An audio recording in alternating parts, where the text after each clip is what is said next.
So hi guys, welcome back to CUET unfold episode 2।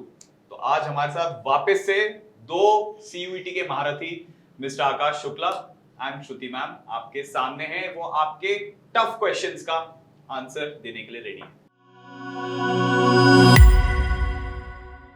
तो पहले question की बात करें आप दोनों से, तो वो ये है कि मोस्ट प्रेफर्ड कॉलेज और कोर्स कौन सा है आफ्टर CUET? CUET एग्ज़ाम की बात करें तो सबसे पहले यूनिवर्सिटी ऑफ दिल्ली का ही नाम आता है, और उसमें भी कुछ कोर्सेज हैं जैसे कि बीकॉम प्रोग्राम 72,000 से भी ज़्यादा बच्चे, बीकॉम ऑनर्स 67,000 से भी ज़्यादा बच्चे, और फिर BA honours English, BA honours political science, BA honours history आते हैं। ये 5 कोर्सेज तो नपे ना पाए हैं कि हमेशा ऐसे ही रहता है। फिर उसके बाद है, आप कॉलेजेस की बात कर लें तो Kirorimal college, Hindu college, Hansraj college, saint Stephen, Shri Venkateswara college. तो ये कुछ ऐसे कॉलेजेस हैं जहाँ पर बच्चों की हाईएस्ट प्रेफरेंस रहती है। मैंने हमेशा देखा सर, आप किरोड़ीमल कॉलेज का नाम हमेशा, मतलब ऐसा क्या रीजन है? जहाँ तक मुझे याद है कि 1,61,000 से भी ज़्यादा प्रेफरेंस थी लास्ट ईयर। और किरोड़ीमल कॉलेज क्योंकि variety of the courses provide करता है, वो कॉमर्स में भी है, वो ह्यूमैनिटीज़ में भी है, वो साइंस के अंदर भी है, मतलब बहुत सारे कोर्सेज हैं। और हो ना हो बच्चों की टॉप 5 प्रेफरेंस के अंदर किरोड़ीमल कॉलेज का नाम तो जरूर होता है, इसीलिए। यस। तो श्रुति मैम, दूसरा क्वेश्चन आपके लिए। क्वेश्चन है कि बीटेक CUET से कैसे करें? दिल्ली यूनिवर्सिटी सबसे फेमस यूनिवर्सिटी है, और सबसे बड़ी बात हमारे मन में ये शंका होती है, स्टूडेंट्स के मन में सर सबसे ज़्यादा रहता है कि हम बीटेक अगर नाम आता है तो साइंस का स्टूडेंट होना चाहिए, साइंस का स्टूडेंट होना चाहिए। बट दिल्ली यूनिवर्सिटी में क्लस्टर इनोवेशन सेंटर है, जिसमें आप चाहे साइंस की स्टूडेंट हो, चाहे ह्यूमैनिटीज़ की हो, चाहे कॉमर्स की हो, तब भी आप बीटेक कर सकते हो।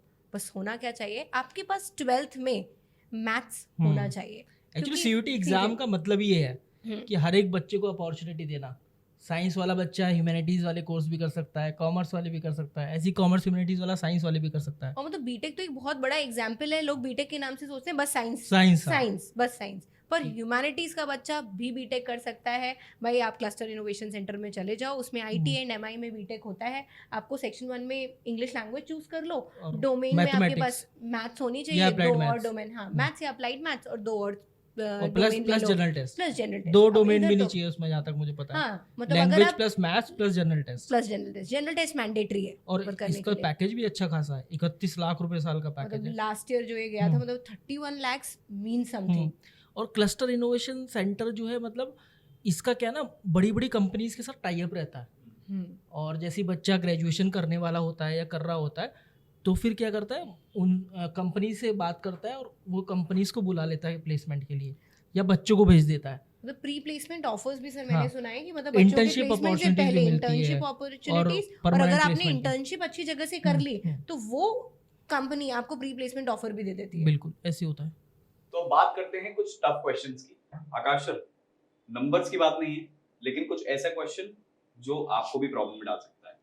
तो दिल्ली यूनिवर्सिटी का एडमिशन क्राइटेरिया है क्या? करना क्या पड़ेगा? ये तो सबसे आसान लग रहा है मुझे मेरे लिए तो है ही आसान। सर वीडियोस बनाते हैं, फेवरेट क्वेश्चन है, फेवरेट टॉपिक है। एक्चुअली क्या, यूनिवर्सिटी ऑफ दिल्ली की बात करूं तो बहुत ज़्यादा रिजेक्शन ना यही होता है बच्चों का, देखा जाए तो। मतलब 3,04,699 आ गए नंबर 3,04,699 बच्चों में से केवल 2,05,51 बच्चे एलिजिबल हो पाए। तो ये सबसे बड़ी जो वजह थी, मुझे लगता है कि अधूरी जानकारी होना एडमिशन प्रोसेस की। तो अगर यूनिवर्सिटी ऑफ दिल्ली में कोई बच्चा एडमिशन लेना चाहता है तो अपनी एडमिशन पॉलिसी में वो साफ बोल देती है कि यार CUET एक माध्यम है, इसके जरिए आपका एडमिशन होगा, इसके स्कोर के बेस पर आपका एडमिशन होगा। आपको जाना है एडमिशन पोर्टल पर, CSAS common seat allocation system, वहाँ पर 3 फेज हैं इसके, जो कि आपको वो 3 हातिम के सवाल वो पूरे करने हैं वहाँ पर तो उसमें से एक तो यही है कि फेज़ 1 में बच्चों को अपनी जानकारी डालनी होगी, कि अपनी इन्फॉर्मेशन डालेगा, CUET की इन्फॉर्मेशन डालेगा। जैसे ही डालता है तो वो ऑटोमेटिकली पिक कर लेता है, क्योंकि जो दिल्ली यूनिवर्सिटी है और इन सबका बढ़िया कनेक्शन है CUET से। और फिर अगर फेज़ 2 की बात करें तो वहाँ पर कोर्सेज और कॉलेज की प्रेफरेंस डालता है, जो कि सबसे इंपॉर्टेंट है। मतलब this is the only important in this CUET examination. जब आपकी काउंसलिंग हो रही होती है, आपको ये पता होना चाहिए कि यार ये 50-60 कोर्सेज हैं, ये 30-40 कॉलेजेस हैं जो कि मुझे अपने प्रेफरेंस में रखने हैं। इस कोर्स के लिए ये वाला कॉलेज बेहतर है। जैसे तो बीकॉम, क्या इसी स्टेप पे बहुत गलतियां होती हैं क्या बच्चों से? क्योंकि अगर मैं एक ऐसा स्टूडेंट हूँ जो कि मैं मतलब रामजस कॉलेज मुझे चूज़ करना है, रामजस कॉलेज मेरे पास आ रहा है, तो मैं रामजस कॉलेज के लिए BA ऑनर्स हिंदी के लिए नहीं जाऊँगा, BCom प्रोग्राम के लिए जाऊँगा अगर मैं इन दोनों कोर्सेज के लिए एलिजिबल हूँ। तो इस तरीके से बच्चों को अपना क्या बनाना पड़ता है, प्रेफरेंस बनानी पड़ती है।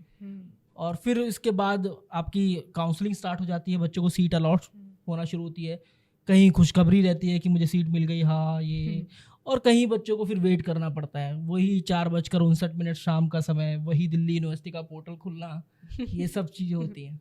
और सर मैंने देखा है या काफ़ी बच्चों ने भी मुझे बताया है, कुछ डॉक्यूमेंट फिलिंग में भी मिस्टेक्स पर रिजेक्शन होता है हाँ, क्या? देखो DU की अगर मैं बात करूँ और CUT की बात करूँ, दोनों क्या है, वैसे तो दोनों का टारगेट एक ही है, दोनों का लक्ष्य एक है, दो ऑब्जेक्टिव एक है, पर दोनों अलग अलग दिशाओं में भी चलते हैं डॉक्यूमेंट्स को लेकर।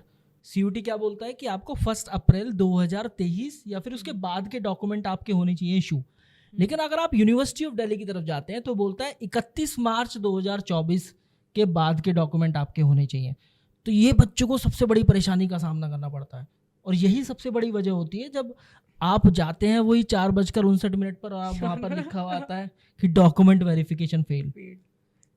तो ये बहुत ज़्यादा होता है इस वजह से। मतलब और एक बार डॉक्यूमेंट वेरिफिकेशन फेल तो फिर मतलब अगर ये फेल हो गया तो फिर यूनिवर्सिटी ऑफ दिल्ली का सफ़र बच्चे का वहीं ख़त्म हो जाएगा। डॉक्यूमेंट वेरिफिकेशन इतना तगड़ा करती है यूनिवर्सिटी ऑफ दिल्ली, मैं इसको हमेशा कंपेयर करता हूँ कि जब आप कभी आर्मी या फिर किसी डिफेंस रिक्रूटमेंट के लिए जाते हैं तो वहाँ पर मेडिकल राउंड होता है। तो मेडिकल राउंड में क्या होता है, कई बार वो बोल देगा कि आपका कान का पर्दा थोड़ा सा कमजोर है। मेरे साथ तो ऐसा कुछ नहीं हुआ कि कुछ नहीं, मम्मी पापा ने कभी थप्पड़ मारा होगा बचपन में। इतने तगड़े तरीके से ये यूनिवर्सिटी ऑफ दिल्ली चेक करती है डॉक्यूमेंट्स।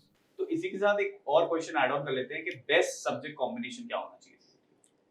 मुझे लगता है सर, मतलब सेक्शन 1 में मोस्टली लोग लैंग्वेज, इंग्लिश लैंग्वेज चूज़ कर लेते हैं। अगर हम 3 डोमेन टेस्ट चूज़ कर लें और जनरल टेस्ट, क्योंकि CVT में मैंने देखा है दिल्ली यूनिवर्सिटी में सर, अगर मैं शहीद सुखदेव जैसे कॉलेजेस की बात करूं, वहाँ पे जनरल टेस्ट मैंडेटरी होता है। और यूनिवर्सिटी ऑफ इलाहाबाद, दूसरी यूनिवर्सिटीज जो है BHU में भी आई थिंक बहुत सारे कोर्सेज हैं, और जो शहीद सुखदेव है उसको मिनी IIM भी बोलते हैं। मतलब इतना अच्छा कोर्स है, लोगों को पता ही नहीं होता है। तो अगर हम एक लैंग्वेज, 3 डोमेन और एक जनरल टेस्ट, मतलब जनरल टेस्ट एक ही होता है इन ऑल, इस सब्जेक्ट कॉम्बिनेशन को चूज कर लें तो eligibility across any course in CVT मुझे लगता है फुलफिल हो जाएगी। लैंग्वेज की भी अगर हम बात करें तो उसमें इंग्लिश लैंग्वेज के लिए बच्चा सबसे ज़्यादा भागता है और बच्चा उसे ही चूज़ करता है, क्योंकि बच्चा एक तरफ BA ऑनर्स इंग्लिश के लिए भी एलिजिबल हो जाता है, दूसरी तरफ जब बनारस हिंदू यूनिवर्सिटी जैसी यूनिवर्सिटी ये बोल देती है कि आपको या तो इंग्लिश लेना है लैंग्वेज या हिंदी लेना है।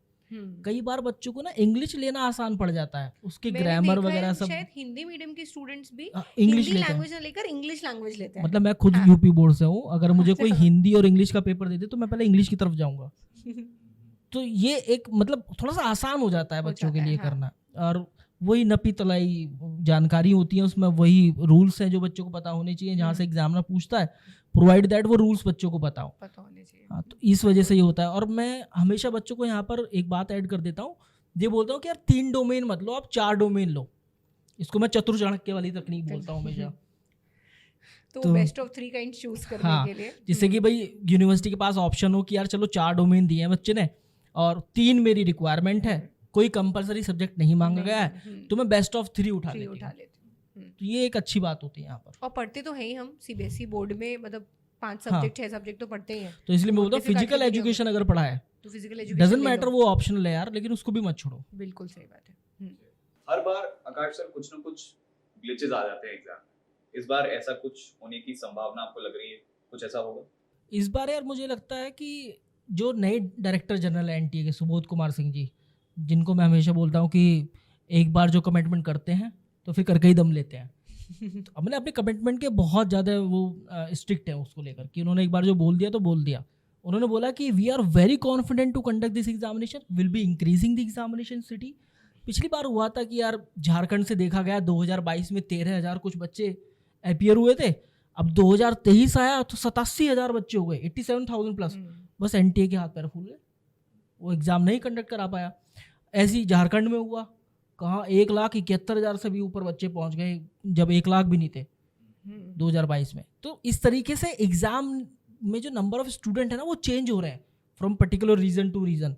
और ये इस वजह से भी होता है कि क्योंकि अब CUT एग्ज़ाम बहुत बड़ा एग्ज़ाम बन रहा है धीरे धीरे, तो अलग अलग यूनिवर्सिटीज़ आ रही हैं बोलने कि हम इसी के स्कोर के बेस पर एडमिशन लेंगे। जैसे अभी देवी वो DAVV वाला जो इंदौर में यूनिवर्सिटी है इंदौर में, उसने भी बोला कि यार हम तो 10-12 कोर्सेज और ऐड कर रहे हैं CUET एग्जाम उन्होंने के पीजी में भी कर दिए और अब यूजी में भी कर रहे हैं। नोबडी नोज कि यार अब इस बार इंदौर से जो है आंकड़ा और बढ़ेगा, मतलब इस क्योंकि बार वहाँ और की भी बहुत बच्चे, प्रोमिनेंट यूनिवर्सिटी बहुत प्रोमिनेंट यूनिवर्सिटी है, मतलब बच्चे इंदौर से फिर बाहर नहीं निकलते। कई लाख का पैकेज एंड है बच्चे इंदौर का। बहुत बड़ा एजुकेशन हब है, बिल्कुल। मतलब अगर हम नॉर्थ इंडिया की बात करें तो मतलब आफ्टर दिल्ली अगर मैं बोलूँ तो मतलब इंदौर में भी बच्चे बहुत ज्यादा पढ़ने जाने लगे हैं। काफ़ी अच्छा है, काफ़ी अच्छा इलाका है और अच्छी यूनिवर्सिटी भी है, तो बच्चे वहाँ जरूर अप्लाई करेंगे। तो NTA को इस CUET एग्ज़ाम को लेकर हर एक चैलेंज के लिए ना तैयार रहना पड़ेगा।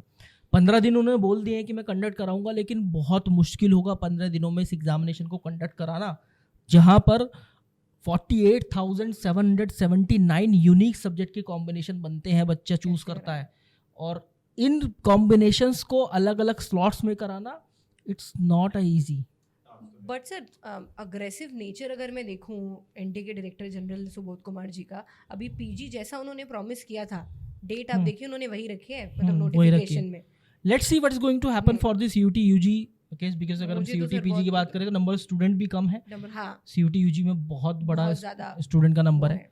देखते हैं अब कितना नंबर रहता है, किस तरीके से एग्जामिनेशन कंडक्ट होता है। तो जो भी बच्चे 2024 की तैयारी कर रहे हैं उनके लिए तो गुड लक है यार। बिल्कुल।